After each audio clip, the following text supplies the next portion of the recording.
महाराष्ट्र वीज नियामक आयोगाच्या आदेशानुसार वीज दरवाढ होणार आहे।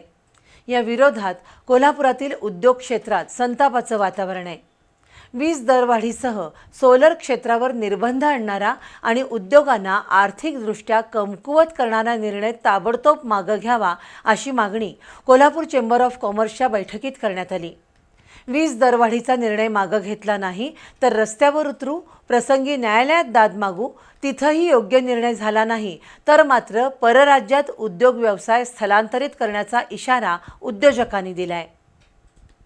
महाराष्ट्रातील वीज दर टप्प्याटप्प्याने कमी करण्याचा दावा राज्य शासन करते, पण महावितरणने 10 किलोवॅटपेक्षा जास्त सौर ऊर्जा निर्माण करणाऱ्या औद्योगिक आणि व्यावसायिक ग्राहकांना ग्रीड सपोर्ट चार्ज लागू केलाय।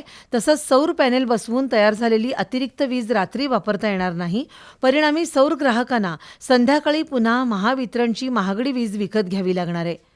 या निर्णयाच्या विरोधात आंदोलनाची दिशा ठरवण्यासाठी कोल्हापूर चेंबर ऑफ कॉमर्सच्या वतीनं उद्योजक आणि व्यापाऱ्यांची बैठक घेतली।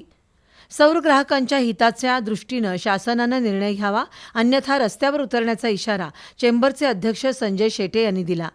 शासनानं उद्योजकांच्या मागण्या मान्य केल्या नाहीत तर सर्व उद्योग आणि कारखाने शेजारील राज्यात स्थलांतरित करण्याचा इशारा महाराष्ट्र चेंबर ऑफ कॉमर्सचे उपाध्यक्ष रमाकांत मालू यांनी दिला।